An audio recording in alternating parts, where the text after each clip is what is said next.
Good evening, everybody. This is your host, Huge Pop, from the Huge Pop Wrestling Podcast. We're live on Facebook, YouTube. Thought we were going to be live on Twitch, but something's going on with that purple channel. And Kick. Tonight, we're going to talk about Crown Jewel. And does it say live on your screen, Scott? It says end stream live, yes. Okay. For whatever reason, it doesn't say it on mine. It says still go live. So if it says live on your screen, we're good. We're going to check this out. The magic of live television. Yeah, it says live on mine too. Oh, sure, there he goes. Now it finally connects with itself. It's like, hey, we're here. Sorry, I didn't mean to interrupt. I just wanted to make sure we were clear. Cody and I were just talking. We are the most dysfunctional fucking podcaster ever lived. But that's what makes it fun and whatever, who cares? So, of course, we're coming off Monday Night Raw last night and Crown Jewel. Yes.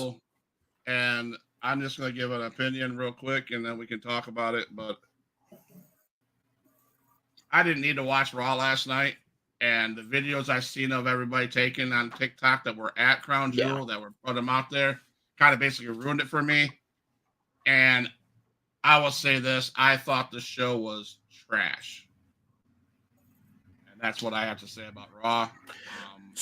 So you didn't find anything that happened on Raw intriguing, exciting, anything of that nature? Some of it, but I felt like it was jigsaw puzzled together. If I can say that. Explain your definition. It didn't flow well. It didn't flow. It was like they were forcing something in Saudi Arabia, and I just thought it was not a good show after a Crown Jewel show. I mean, I just thought it was not the best they could do. Okay. I did like the Usos and Sami Zayn. That I liked so badly. Do I want to see Bianca Belair and Jade Cargill split up? That was amazing. That little part that they had together was cool. I mean, I don't know. I just wasn't, maybe because I wasn't watching it 100%. I didn't get it, but because I've been busy, so I just didn't know. I mean, we could talk about it, and I'd love to have everybody's opinions, but I was just like, it wasn't the best one after a pay-per-view. The only thing that caught my eye, like two things, was what we're doing with the Bloodline. Love that. Yep. And what we're doing with the Wyatt Six and the Miz. That was cool as hell. I loved. We can talk about the Bloodline some more in a second, because surprisingly they started off Crown Jewel, but the Miz thing really intrigues me because Bo Dallas, or Uncle Howdy, whatever you want to call him at the moment in time, says, "Oh, we weren't going after the Final Testament. You were our target. Get wrecked, son." Yeah. And I'm just like, come again? How is the Miz the target? Because he turned on R-Truth? Mm-hmm. Like, what the hell? That's going to be fun to watch. So yeah, it's interesting. Big time. Yeah, so Crown Jewel started with the OG bloodline versus the new bloodline per se. And which I agree with Cody. That was surprising. That was very surprising. I really thought that was going to be the main event. Mm-hmm. What's your guys' thoughts on that match?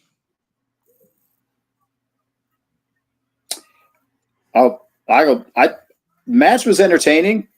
It had build like it. Here's what I liked about it. It wasn't just the spots and everything. As far as that goes, it was a you could say it's a match you would see on like SmackDown or something like that. But the build up and stuff, like you can't help but get into it. the way that they were building up like the hot tag and stuff to Roman, and the crowd was just losing their crap. And so to me, it took like the match wasn't bad. I'm not trying to say it wasn't bad, Right. but that made it even better for me was just like, because the way it was like, just, I don't know, that's called ring psychology, and the ring psychology was pulling me in. And so even though it wasn't like there wasn't insane stuff happening, I really enjoyed the match because of that. And then of course, because of all the way that it climaxed and everything happened at the end, where you're like, so I liked it. I liked the match. I was very entertained. I was shocked that it started it, but very entertained by it. Cody? I was like I think we can all agree we were all shocked that this was starting the freaking show. Mm-hmm. If anything, I thought they were going to start off with the triple threat United States title match, which we'll get to soon. But the fact we started off with this, I'm like, okay. And I was wrong. No pre-show matches. So I'm automatically out of the running for who was right, because I was done after that. I'm like, ah, shit. Yeah, it was, the ring psychology was very well done between everybody involved. Yep. I don't know how I feel that Jacob was in this match, because I think Roman and Jacob should be separated. They should not be touching until at least Rumble. Like, that should be a match on its own. Yeah. At like in between Rumble and Mania, or after Mania, or something of that nature. They shouldn't be touching, but it's whatever. And the fact that it's Tongaloa, or no, right? Tongaloa or Tamatonga? No, Tongaloa. Tongaloa is the one that was sitting on the outside. I'm like, that guy's a freaking gem. I love him. He's been doing a lot of good shit. Why is he the one on the outside? I guess he looks more intimidating in a freaking suit. I don't know. Yeah. But the ring psychology between Jay and Roman definitely was there. That was definitely something that I could sink my teeth into, because I'm like, holy shit, he's putting his hand out and Jay's just like, no, Jimmy, boom. Yep. And then the ending, it was good. Right, and the ring psychology with that non-tag, right? You know, that's just these little pieces that you just mentioned and Nikki D mentioned. This is why the Bloodline story has been so good for 4 years. Mm-hmm. Oh, agreed. Because that little no hand tap leads into what happened on Monday Night Raw, leads into Sami Zayn kicking the shit out of Roman Reigns, whether it was an accident or not. Yeah. Leads into Monday Night Raw and Sami going, and Jimmy's looking at Jay like, what the fuck? You know, and so that non-hand smack to the OG tribal chief, that spoke volumes. Oh yeah, in the story, you know. Yeah. And then the way it ended, and then I know for sure I want to watch SmackDown, because I want it. Of course, Sami Zayn will show up. We know he will, but I want to see him show up and see what they have to say on SmackDown, because they're gonna build it back up. Because that family dynamic is still not there, which is an amazing story to watch. Oh yeah. I mean, agreed. I think of I won't say it, but I have family members. Okay, I'll just say it like this: I have family members that bitch and holler at each other, right? And you just want them to make amends, but they won't. And this is what they're doing with Sami Zayn, right? And so I just think everything how it ended, and how Monday Night Raw with the four of them, you know, Sami Zayn and all that. I think that was brilliant story, brilliant psychology, brilliant. I don't agree with it being the main event or the start of the show, but great psychology, great match, great storytelling. again, that's why I think Cody Rhodes is getting pushed to the side because there's no great storytelling. You know, I agree. I'll just say we were, you know, just to piggyback also off what you guys were talking about as it pertains to the story, right? If you think back on even watching wrestling growing up, right? You had somebody who would do something like a slimy heel would do something horrible to a babyface, and then within like I don't know a couple months, all of that is like forgotten. But the fans never forget. They pretend it never happened, right? So then we just kind of go along with it. And what I love about this is nobody's forgetting anything. That there's still animosity there. Like Jay isn't all like, yeah, okay, all right, Roman, that's cool. You know, like he's there, but he's not there 100% like he was before. Nobody's forget. Think even back to like WrestleMania, where Roman had the chair in his hands and he had a choice to make. And he looked over, he's like, you know what, frickin' Seth, I'm going to blast you because this is what you did to me. And everybody knew why he did it.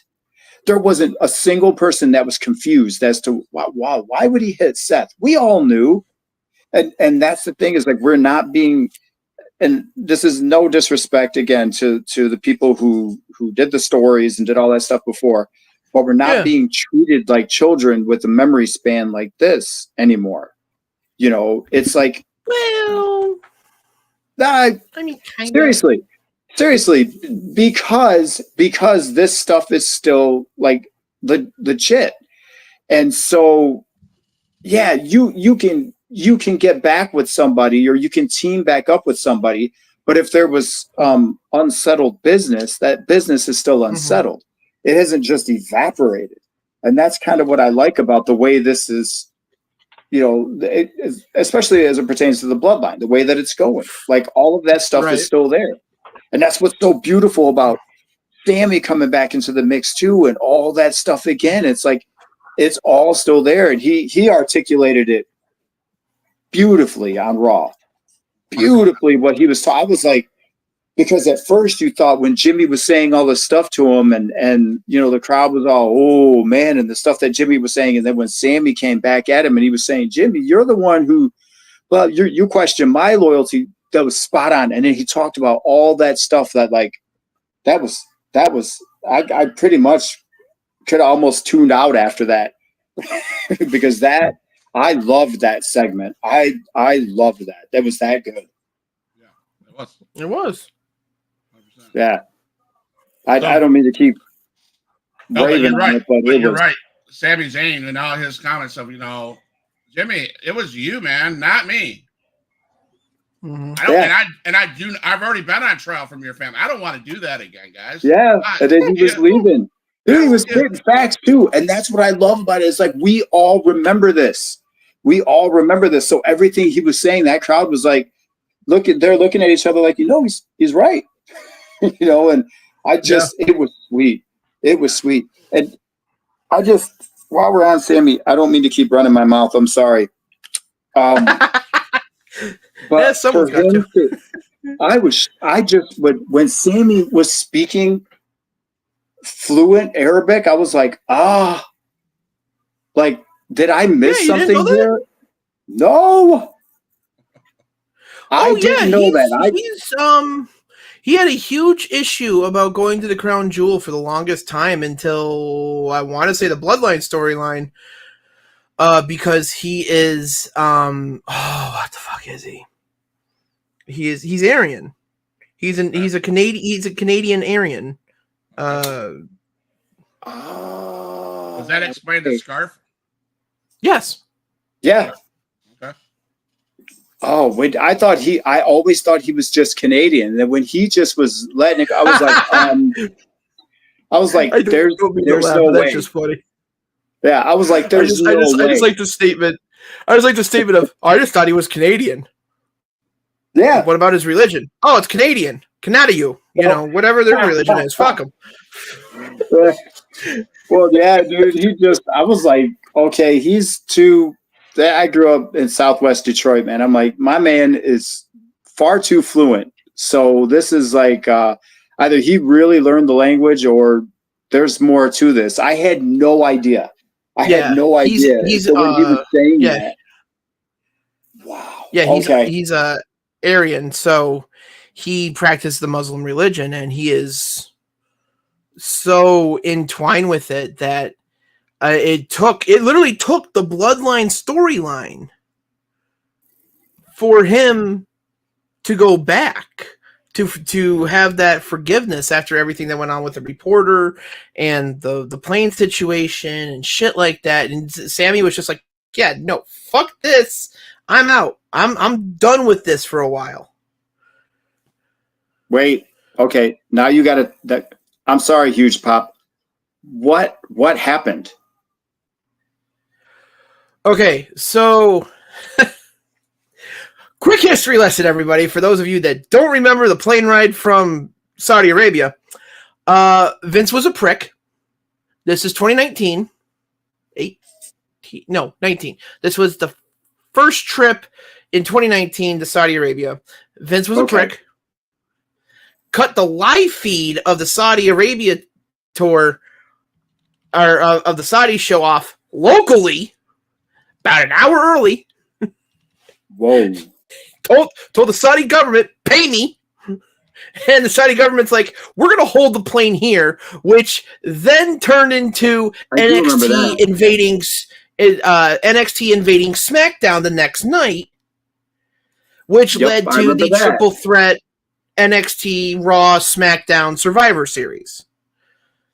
All because Vince was a dick. Yep.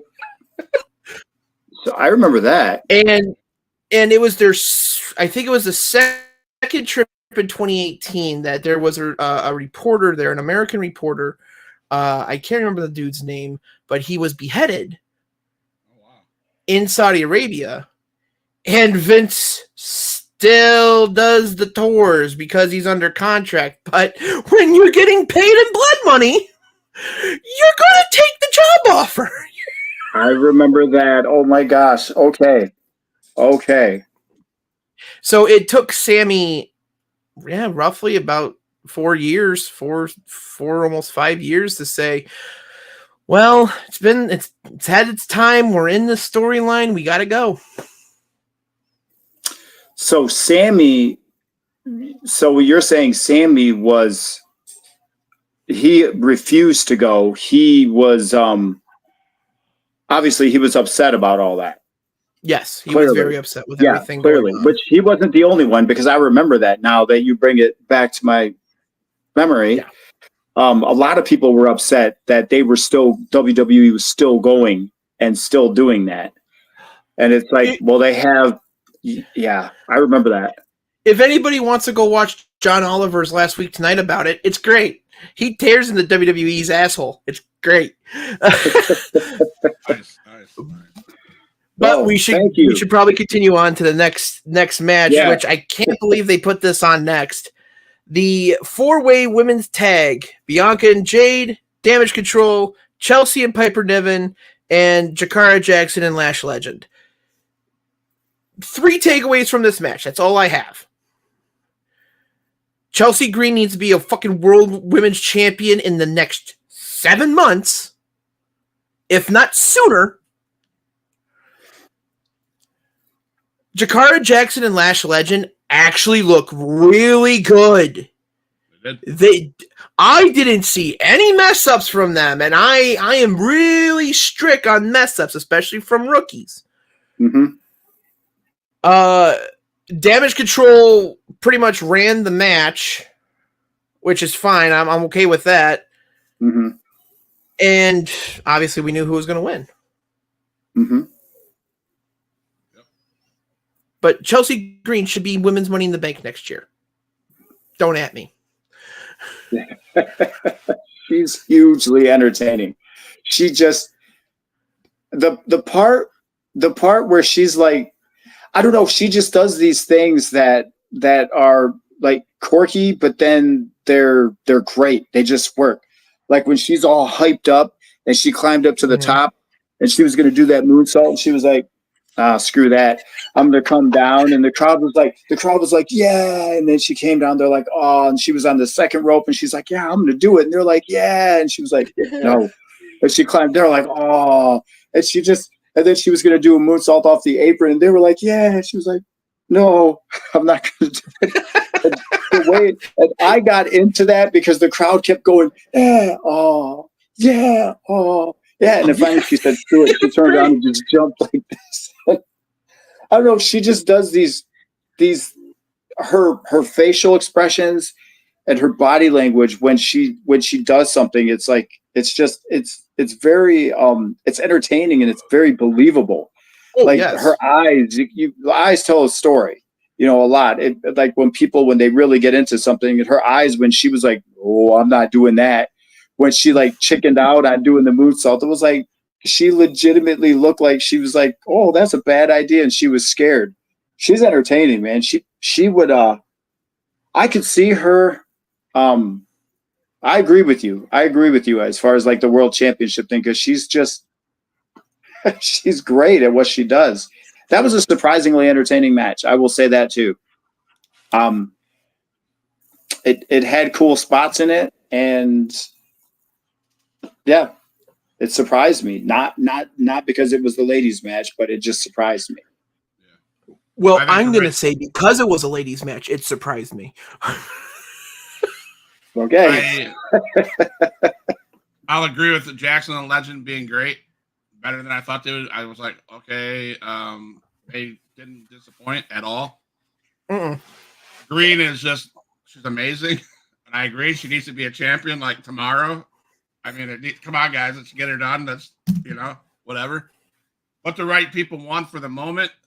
But what I loved the most about this match was how it, again, like the Bloodline match leading into Monday Night Raw.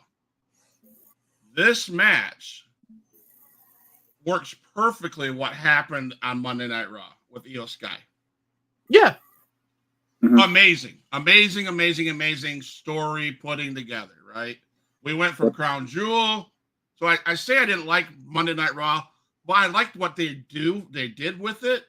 They brought the Crown Jewel into Raw with Io Sky, not damage control, but Bianca Belair and Cargill got pushed over the ropes on Monday Night Raw. They're obviously going to break up, and Io Sky was there to cause all that. Mm-hmm. It's just beautiful. It was beautiful. I mean, weren't they eliminated by Rodriguez and Liv Morgan? Rodriguez, but but Sky won that big. Sky won it last night. Yes. Oh yeah, she won it. So it's gonna be a great match. She was there to clean up the pieces, right? Mm-hmm. And of course Liv Morgan and Rodriguez screwed over whatever, but that's what they do. They're amazing. So that match and what happened on Raw went hand in hand. Beautiful stuff. Mm-hmm. But for the women's match on Crown Jewel, phenomenal. Everybody did what they had to do. Yeah, dude. And if I could also just point out too, it's Crown Jewel, and you look at where that pay-per-view or premium live event, as they're called now, where that's taking place. Remember when they started there, you didn't really have ladies matches. Right. And if you look at what it was like, and when they had the first ladies match, it was like Natalya wrestled there against, I can't remember who it was, and Lacey Evans. Yeah, and they completely, they still cover up, just as a respect thing, but they cover up like here all the way down, not showing any skin and stuff like that. But you look at that, how it started, where they couldn't really have the ladies matches, and look at what they had at Crown Jewel and how into it the crowd was, and how they were raving and chanting, and everybody loved it. That's come a long ways. That's just the energy off that match and how into it the crowd was. And I thought, this is freaking cool, man. This is really, really cool. So I just wanted to throw that in there too. I mean, for a country that's just letting their women drive for the first time for 6 years ago, they're progressive. They're getting there, Cody. Never a dull moment on Hughes Black Wrestling. They're getting there. Who knows? In the next 5, they'll be able to vote for their prime minister. Anyways. Seth frickin' Rollins versus Bronson frickin' Reed. This is amazing. one thing to say about this match.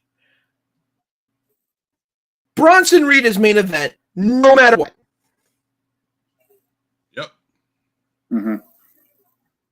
That's all you need to say. Go watch this match. I will recommend this match to any. I haven't recommended a match yet. Watch this match. This is how you put over a freaking monster heel. Yep. Mm-hmm. That's it. Yep. Nikki D. Well said. Well said. And I agree. Amazing spots. Just some that looked painful. I mean, it was I want to be careful when I say this because I know there was other matches and stuff, but this one almost felt like it was the best one out of the whole show. And, like I said, I know there's other matches that took place and you got championship matches and all that stuff, but this one was legit. Like it was very, very good. It was entertaining. You have pacing, and sometimes matches, you know, the pacing could just be bad or it could be off. And then you have two opposites, right?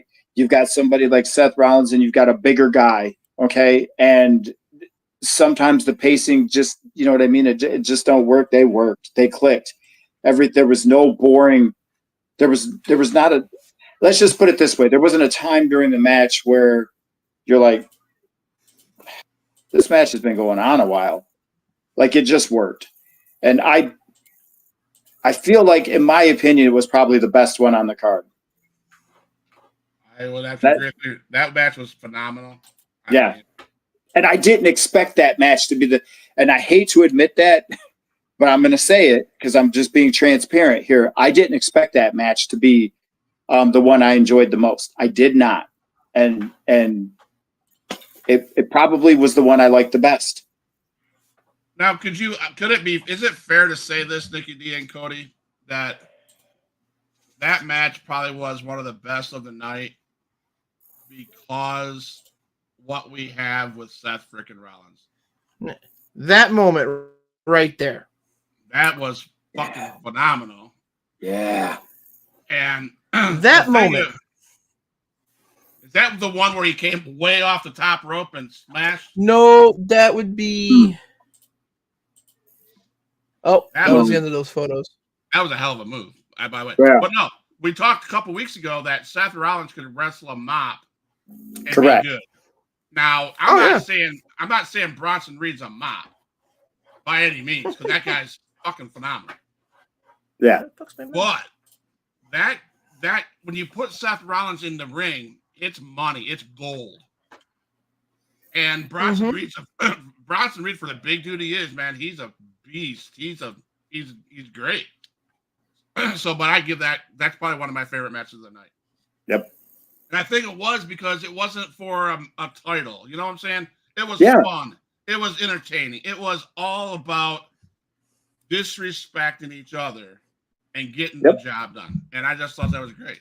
I thought it was amazing. It worked there. You know what I don't mean to jump back in here again. Sorry. Was it Seth Rollins who had that remember the year that they did a 2-night WrestleMania? It was during COVID, so there were no audience, there was no live fans. Was it him and Kevin Owens that had the match? Yes. And it was unbelievable. Unbelievable. No title. But they just went at it, and they went hard, and they did insane spots. I felt like that watching this one because, again, you have a bigger guy, and Seth Rollins, and they just clicked. Everything was just. I go all the way back to how many times you remember Mick Foley or Mankind having matches like that. He never really did, but when he had his match with Shawn Michaels, it was magic. It just flowed, and that's I got that feeling watching this match. Like it just was like Bronson Reed I'm getting higher on him. I wasn't really high. Not that I disliked him, but he's gotten higher up my list. I'm just going to put it that way. He's made a believer out of me. He can work. He can work. It's not just because he was in there with Seth Rollins. Yeah. Just remember, this is Bronson Reed, not Braun Breaker. Correct. Correct. We won't have that problem like we did last week. I'm gonna pause it right now for a minute, guys. I want to thank our YouTube followers. Not that it means anything to much of people, but it means something to me, and I probably means something to Rico or Nikki D and Cody Cornett. I logged down to my YouTube channel before I launched this podcast. We were at 407 people. We are now in the last 30 minutes. We're at 411. So I'm saying thank you for all those people that are watching on YouTube. Hit the follow button. Thank you, everybody. Because you guys are allowing us to keep going and stuff like that. And who knows what 2025 is about, but it's without the support of everybody on TikTok or Twitch, YouTube, Facebook, my boys that come out every Tuesday night. This wasn't be possible, but I just looked at YouTube and I was like, holy crap, we're up 411. So we're up 4 people. That's good because I just looked at it before we went on too, and I'm like 409. I'm like, okay, good. We went back up a little bit. That's what I was looking for, and it's probably because we're live on YouTube. People are going through YouTube Shorts, so when they see our stuff, it has the live thing, and people are clicking on it, watching the show. Love it. Thank you guys so much. 100%. Awesome. Thank you guys. So moving on to Liv Morgan, Nia Jax. And this picture speaks volumes. That belt is massive. Here's the best part. I don't know if you guys saw this or heard this or anything. Just take a quick, good look at that belt real quick. Which, by the way, is about almost as tall as she is. Yeah, I know. Yeah. The Saudi government put so much money into that title, both titles, that they are not allowed to leave Saudi Arabia. They will be in the WWE exhibit or experience or whatever the hell it's called over there. Yeah. And the winners go home with like a Super Bowl ring, which, by the way, is like 3 times the size of a Dynamite ring. That ring is sick as hell. The ring is sick. Cody had such a hard problem. That belt, the belt, I thought they were big, but man, when Liv Morgan was standing there with it, I was like, dude, that's just massive. That belt is the size of her. Yeah. I have to go to Cody Rhodes real quick, just because his is even like hers is like a decent size. I would say hers is like a better size for a men's title. If I can get to it. Jesus Christ, there's so many pictures. They did a good match. Come on, Cody. Give me a fucking shoulder pose. Perfect. That'll work. That's not photoshopped. That's not photoshopped. That's the size of that belt. That's the size of that belt. Wow. That is crazy. Just massive. Massive belt. Both those matches were great. Oh, yeah. I thought they were. I mean, and I don't know if it was on Raw or if it was on the end. Is it Ludwig or whatever his name is? Ludwig Kaiser. Ludwig Kaiser. He's like pissed off because Gunther is like being a man about this thing, going, "Yep, I lost it this time." And I don't know if you've seen that interaction, but Ludwig said something, and Gunther was like, "Get the hell out of here, bro." I think there's going to be a Gunther Ludwig Kaiser match going down the road. I think. That's what I feel. I don't know if I'm right. Probably not, but probably. We'll talk about that when we get to it. But no, Liv Morgan, everything it needed to have in it. I mean, I thought it was a great match. You know. Yeah. I mean, but come on, here. As much as we want Chelsea Green to win a freaking title, can we give a title to Tiffany already? Please and thank you. I can't ask for anything let more. her cash in sometime soon. She's about as goofy as freaking Chelsea Green is. Get those two a title, please. I could not agree more. I don't know. She's she's all right. I agree. She's not great, but I don't know. Sorry, are we watching the same goddamn product? We are, yes. She's just all right. And I say that even though she does something and I'm like, she's better than I thought. She's better than I thought. She's better than I thought. I am still not willing to give her the benefit of the doubt. Why? Because there's something about her that just, she reminds me of somebody who is just, and maybe it's me. I guess it's me. But she reminds me of somebody who just doesn't take it as serious. And even though she has her character, like Chelsea Green has her character that she does where she does this quirky stuff, but she's serious about the business. That's why. Sorry. And I think to piggyback off what you said, Nikki D, this is one of the reasons why my least favorite pay-per-views is Money in the Bank. It's pointless. Okay? Tiffany has had this damn briefcase for however long. And she's never going to cash it in. She's going to be just because she's scared to shit of Nia Jax to beat her ass. Yeah. You know, and I just think it's they got rid of the 24/7 belt. And I feel for good reason. I feel like, and I'm not trying to disrespect Money in the Bank, but it's becoming a joke. It used to not be. It used to not be. Yeah. I said it when the Money in the Bank was around. I said it's the same thing I'm going to say. It's a joke. It became a joke once COVID hit, and I don't think they haven't got out of that. And why is she walking around with this damn belt when 2 months ago the male belt was cashed in and it failed, or whatever it did? I don't know. Again, it's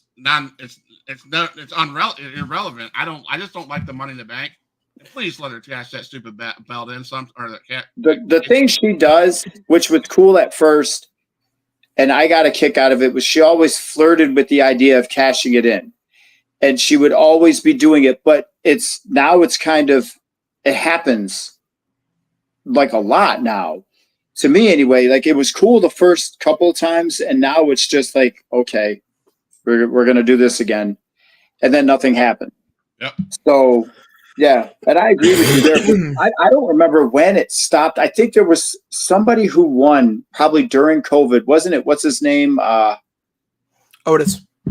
Otis won, and that I was like, that's interesting because I didn't see that coming. And that's where somebody was thrown off the roof. Rey Mysterio, I don't know who it was thrown off the roof of freaking Titan Towers or whatever it was. Two people were. Two people. And I was like, okay. And yeah, I think he ended up losing he didn't even get to cash it in. It was, I can't remember. Is that what happened? Quick history lesson. Otis was planned, period, to win the Money in the Bank. They were going somewhere along the line, cash it in for the SmackDown Tag Team titles. Plans change. Miz won. So he was going to be the original one to make it any belt to cash in on any title. But plans changed. They needed the belt off of McIntyre to give it to Lashley. So they made Miz win Money in the Bank and then later cash it in on McIntyre so that Lashley can get the title off of Miz. And that was all fun for whatever. But first 2-time Grand Slam champion, Miz needs a title run fucking last year. To your point, Scott, about the Money in the Bank being cashed in and failed by Drew McIntyre. He is on the short list of people, which there's only 2, that could fail a cash in and have it mean that it doesn't hurt him. Cena. Cena Technically, Cena didn't fail his cash in. He failed to capture the championship. He won his match by DQ, but failed to win the championship. Okay. McIntyre cashed in, failed to win the championship, and I do think he took the pinfall. But it was part of a longer storyline with Punk. I'm okay with it. That didn't really upset me. You're absolutely Otis winning right. and losing it. Yeah. Otis winning and losing it. Why? Whatever. Mm-hmm. Ken Kennedy winning it and losing it. That's just poor luck on Ken Kennedy. He had an injury. They needed it off a Taker. They didn't know how severe the injury was on Ken Kennedy. If they could have waited another Forgot week, about that. Yeah. could have cashed it in, and you could have had him recover while he was champion. Damian Sandow was a waste. Braun Strowman was a complete lack of focus on everyone's part, because we're going to have a cash-in, a predetermined cash-in at Hell in a Cell against Roman Reigns for the Universal title, and in the second year in a row, we're going to have Hell in a Cell become a no contest. Yeah. But quick question for you. Do you think, you said Damian Sandow was a waste. Do you think that was more on creative, or was that on him? Because I remember he was Creative. Okay, because he was busting his butt. He was over, and everything he did just seemed to be working. And so the quick timeline is Cena returns in October of that year, whenever Sandow won the Money in the Bank, beat Alberto Del Rio for the World Heavyweight Championship. They had to get the briefcase gone because it was the SmackDown briefcase at the time, and it was for the World Heavyweight Championship. They needed it gone because within 2 months, the World Heavyweight title and the WWE title had unified. And then became the Cena, Orton, Bryan Danielson, Batista show for the last 4 months until WrestleMania 30. So they just need the briefcase gone, which sucks, but it's whatever. Yeah. And no women have ever failed cash-ins. So she needs to cash in soon. I mean, she might be the first. She might not fail it. It's up in the air. All right, we're time crunching now. We got 20 minutes or less than that. So okay, we went Randy Orton versus Kevin Owens. Everybody said last week it's not even going to happen. And well, that basically happened. Not I everybody. love that we were all right. No, you and Rico, I think, gave answers. Yeah, I think you were the only person who said it wasn't even going to be a match. I said it was going to be a no contest. Matt said it was going to be a no contest. It was going to be a no contest. It wouldn't even be a match. And when I watched it happen, I was like, how did he freaking know? Because I thought it was actually going to be a match. And I think, honestly, we'd have to go back and watch it again. I think you were the only one who called that the way that it happened. Matt called a no contest. I called a no contest. Scott called a no contest. I think Bryson called a no contest, but still gave an answer for Kevin Owens. I think the only thing one thing I missed was I wish Triple H would have been involved. Yes. You wish what? I think that's I wish Triple H would have been involved. Oh. Yeah. Wow. So I think that's what Matt and Scott said. Reek were the only one. You gave Kevin Owens as an answer, and he gave Orton as a winner as an answer. Okay. But you know what? It was what it was. And how did I know that it was going to happen? Because we had 7 matches on a 3-hour card. Someone was losing their spot. Yeah. That's just simple math. That was good. That was good. It happened just like you predicted. And what about Pierce taking that RKO? I thought that was great. That was awesome. I didn't see that coming. Kind of, sort of, because it's Randy Orton. But when it happened, I was like, dude. Yeah. It was good. When KO. Good. Oh, sorry. When Kevin Owens when he got ticked off and he hit the stunner on the referee. I'm like, I win. Help, dude. I started dying. I was like, oh my gosh, man. Nobody's safe. Nobody's safe. They destroyed the official. They destroyed everybody. That's like, I know. It just lit everybody up. It was cool. It was cool to watch. Yep. And then now we have where do we go next? We went to Triple LA Threat Knight, U.S. title. LA Knight, Andrade, Carmelo Hayes. I wish Carmelo would have won. He needs to be a push, but whatever. He's dope, and I didn't like how this match played out. And it's not, it has nothing to do if I'm a fan of LA Knight or not. It was just the way the match was put together. It was literally, we're going to have Carmelo Hayes and Andrade fight practically most of the match. Yep. And LA Knight picks up the pieces. Yep. Yeah. And I'm like, yeah. Why?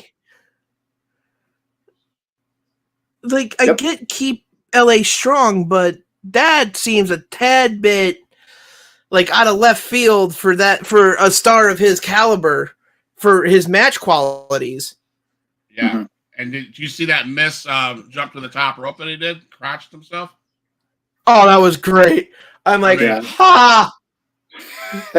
How do you do that, right? Yeah. He did it perfectly. I don't know how I don't even know if it's a fuck up. To be honest, he crushed himself exactly the right way, perfectly. There's no way you can time that. Yeah. So we finished tonight with the main event, right? No, yeah, the main event. Main event: undisputed champion versus heavyweight champion Gunther versus Cody Rhodes.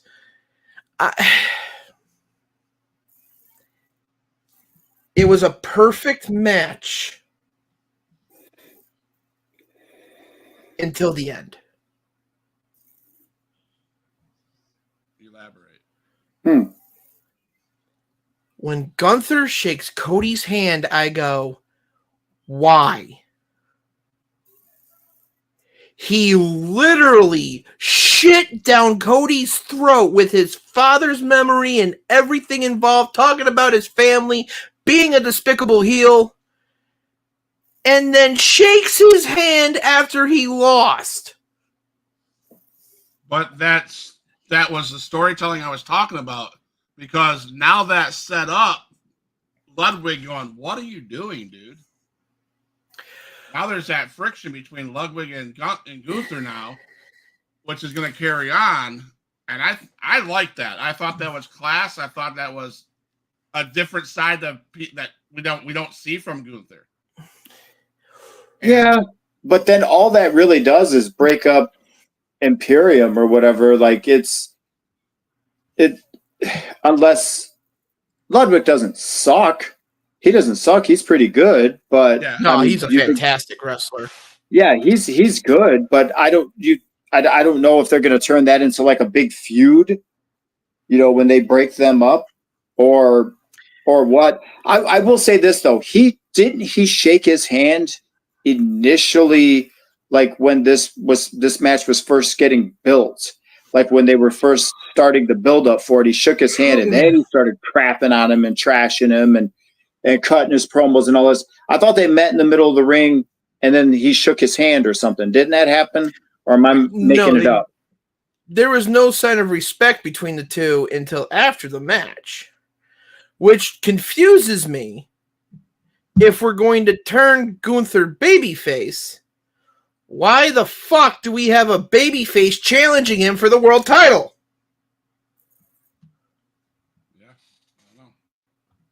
That's a good point. Why are we not pulling the goddamn trigger on Dominic? Dominic, dude, he's so dope. Speaking of Dominic, you get every time it showed him on the side, like the camera would pan over and show him, and the crowd would just lose it and start booing, just booing him out of the arena. Dude, that I died every time it did that, because I'm like, dude, he's just such a slime ball. He can't even stand at ringside, and the camera shows him, and they just start booing like he's trying to cut a promo on the mic. Anyway, I just love Dominic. Yeah, about 70% of the locker room wishes they had that type of response that Dominic gets. Yeah. Oh yeah. That's what they live it for. That's what they do this for. He's good. He's good at his job. He's good at his job. Flat out. I catch flack for saying this. He is the number one heel in professional wrestling. MJF doesn't get this shit. Yeah. Zack Sabre Jr. doesn't get this shit in New Japan, and he's portrayed as a heel wrestler right now. Mm-hmm. A lot of like major promotion guys. Chris Jericho doesn't even get this type of heat. Now, And he's a MJF 40-year veteran. MJF used to get that kind of heat. Did he? Yes, yeah. Well, you wouldn't know. You hate AEW, so you wouldn't know. I watch everything MJF does, though. I watch because I love him. Yeah. But he never really had the heat of where he would put the mic up to his face. You can't even talk. And he couldn't talk. he would talk regardless. Dominic gets no words in. He can't do a promo. Even though he's good at it, he can't do it. Because the crowd is so goddamn loud. Yeah. There's no point in talking. Yeah, nobody. I mean, people have come close, but dude, nobody has had that. Nobody, where someone else has to try and talk for you. Like when he was still with Rhea Ripley and she would grab the mic and say, "You're going to listen to him," and blah, blah, blah, and this and that. And then she'd give him back the mic and he would go to say something and they would just boo him out of there. Like, even if you like him, you're still going to boo because it feels good. Yeah. And yeah, he's good at his job. Cody, I think I might have to agree with you. He might be the best heel. He might be. Yeah. I wouldn't say the best heel. I said number one heel. He is heel number one. He is the top heel in all of professional wrestling. I'm not saying the best. Okay, well then, if he's the number one heel, then why would that not make him the best? Or does the best entail like what all does that entail? Because if being a heel is getting heat, he's getting heat. It doesn't necessarily just entail getting heat. It entails that you can get heat after even being a babyface. So he was only a babyface one time and a heel one time. He went from heel to super heel. He didn't really go back to babyface. MJF has done heel to babyface to heel. Jericho has done babyface heel, babyface heel, babyface heel, babyface heel, and people still boo him. He still gets heat, but not like the Dominic Mysterio effect. It's hard to determine who's the best. Yes, he is, I believe, the number one, but I don't think he's the best overall because Bobby Heenan, he was a good heel. I think he was probably one of the better heels of all time. Dominic is definitely top 5 all time, no questions asked. Wow, somebody who's never been face, like Ted DiBiase. I think he might be the only one I can think of that was always heel in the WWF. His whole career. Well, he was heel still in WCW, wasn't he? He was ish. He would go between babyface and heel in WCW, depending on what he was doing. I thought DiBiase. I can't think of anybody that just was a straight Rick Rude. AWA. He was portrayed as a babyface as well. Him and Ted DiBiase were babyfaces in the AWA. So everybody eventually does switch one and go back to the other. So yeah, Vicky Guerrero in one point in time had the nuclear heat that Dominic has consistently. That was amazing. That shit was awesome. That was scary. John Cena. Oh my gosh. Yeah, it was John Cena, Dolph Ziggler, Vicky Guerrero, and Jerry Lawler in one segment. And that whole segment, she just couldn't talk like Dominic couldn't. But afterwards, it was like a roller coaster depending on where you were. It wasn't as much heat. It was more heat, not as much. But Dominic, it is nuclear heat everywhere he goes. It's amazing. Yep. I talk about Vicky Guerrero. One of my favorite things with Vicky Guerrero is when The Rock does his concerts in there. That's one of my favorite Rock concerts. I was like, come on, bro. He was awesome. So I hate to disrespect Monday Night Raw, but we have 5 minutes left. And it's almost after 9 here, so it's gotta be after 10. So I told Cody I found something I want to get your opinion on. And by the way, that was a great Sting mask at Halloween, bro. But, was that Sting or the Crow from the movie? The Crow. I gave him a hard time. I wanted to make sure. Crow. He said on everything, on every social media thing that I posted that on, oh, look, it's Sting. Oh, look, he started trolling me. He was trolling every account. I was like, it's not Sting. I bring that to fruition. You should have sent him a meme. Because I found this on TikTok and I found this entertaining, and I'm gonna get flack for it. I'm gonna get flack for it because one thing that Nikki D reminds me of is who my favorite wrestler is. So, 5 WWE talents that Triple H failed. That he failed? Yes. First one, and I agree. Karrion Kross. He was great in NXT. He's moved up to WWE main roster, and he's in what? These dumb, whatever, meaningless things, right? That's my opinion. I agree with this. This is what the guy said. That's number 5. You guys can chime in. Number 4, Nikki D. This is for you. Wrestlers that Triple H failed. Baron Corbin. So I am not a lover of Baron Corbin. I agree with it, but he did fail Baron Corbin. That guy was put in the most goofiest, stupid, whatever gimmicks you got, and that was all Vince. Not initially, and that's what I was going to say too. What Cody said, Vince was the one calling the shots. Like you say Karrion Kross now, is what you're okay. Yeah. Oh, okay, never mind. Baron Corbin. Now he says that Baron Corbin was wasted on the main roster, sent down at NXT, does brilliant work, brings back to the main roster, and is forgot about. And I agree. That's all true. When Triple H took over, he took him back down to NXT, get him to be with the young guns. Which fine, nothing wrong with that. I called Baron Corbin the Sean Waltman of his generation for a reason. He in my opinion is the measuring stick in the WWE. If you can't have a good match with Baron Corbin, you're in the wrong fucking line of work. Right. DIY is number 3. And this guy, I believe they hit it spot on with these next 2. And Triple H needs to get his head out of his ass. And it's what these 2. Shinsuke Nakamura. I was just thinking about him. And Finn Balor. Finn Balor is gold. But you got him in a damn tag team with JD McDonough, whatever the guy's name is. Yeah. But Finn Balor wasn't completely wasted. You know what name I'm surprised is not on that list? Huh. I didn't think Finn Balor would be on that list. All the rest of them, I can see that. Oh my gosh. Oh, Elias. Yes.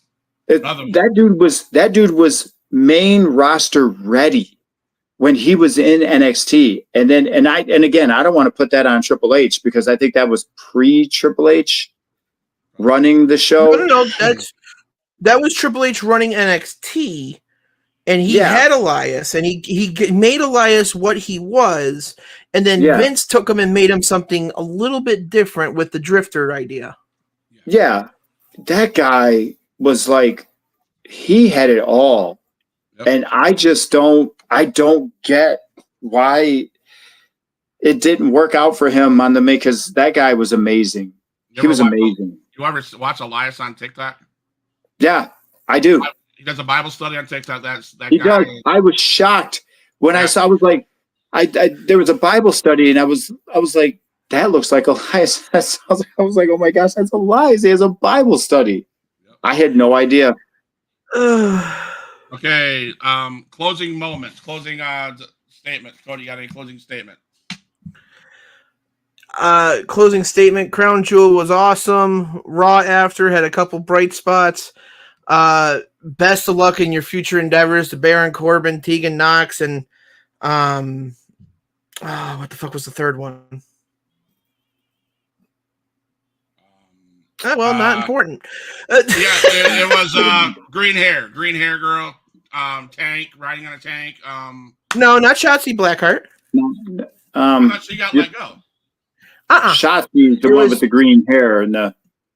It was Tegan Knox. It was two males and a woman. Tegan Knox, Baron Corbin. And oh my gosh! And well. But best of luck in your future endeavors in 90 days. It sucked for Baron Corbin because 6 days prior to being told he wasn't getting re-signed, he was at a commercial shooting at Netflix. Oh man. He was at a commercial shooting at Netflix Studios in Los Angeles 6 days prior. That sucks. So that and do people think he's going to AEW? Nah, I see him more as an Impact guy. So TNA, best of luck with Baron Corbin or whatever he's going to call himself afterwards. Mm-hmm. But and Tegan Knox, get healthy. For the love of God, you are the most injury-prone wrestler I have ever seen. Get healthy, get ready. Please don't go to AEW because their women's division is shot to shit. And you will work with better people in TNA. Hell, fucking go to Ring of Honor. Indy Hartwell. Yep. Oh, Indy Hartwell, that's right. Which was even worse. Because the day she gets released, her final match was pre-taped and aired live on SmackDown.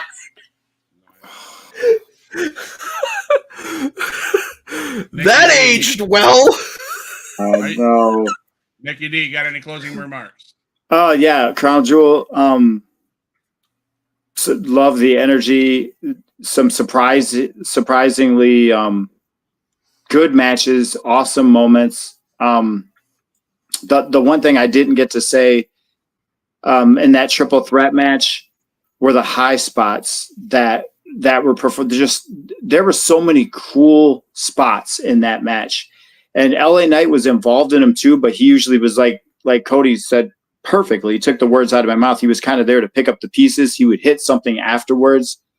Fun match, fun pay-per-view, and I'm just excited for what's going to happen down the road with the bloodline. That's just got me and the last thing, I know I'll shut up, or I know we're out of time. When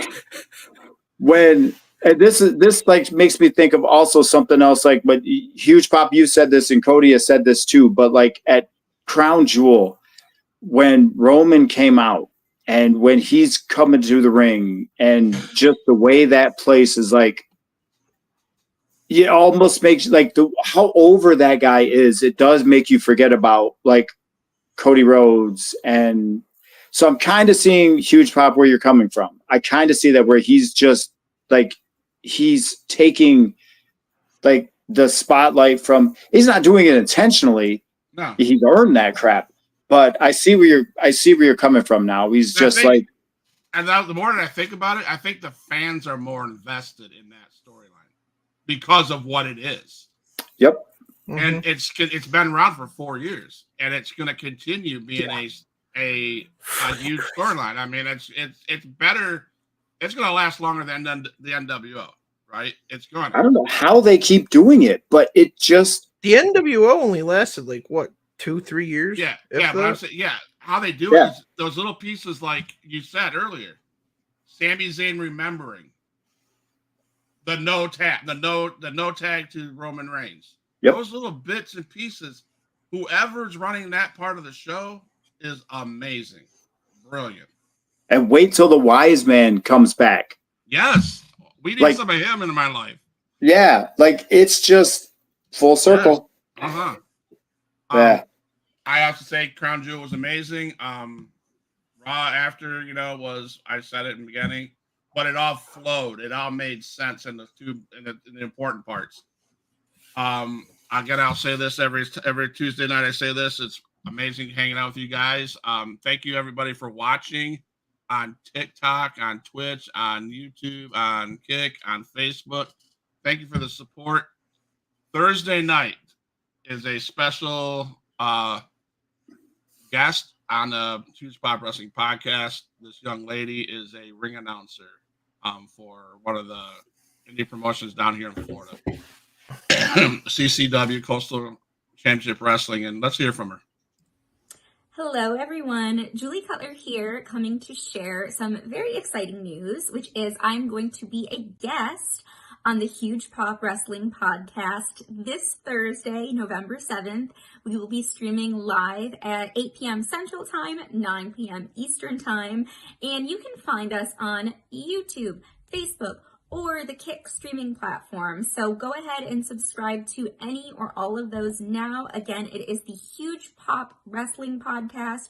We are going to be going live, and this is going to be very interesting for me because, as many of you know, I'm usually the one holding the microphone, asking the questions. This time, I'm going to be on the receiving end. So come and join us this Thursday, 8 p.m. Central, 9 p.m. Eastern. I'll see you then. Stay tuned on Thursday night. If you have any questions for this young lady, please send it to the Huge Pop Wrestling Podcast. Like I said, I can't wait. She's amazing. I met her down at the WrestleCon. I met through CCW. And I am going to say Huge Pop Wrestling Podcast out. Don't go nowhere, guys. All my dogs, make some noise up in this house.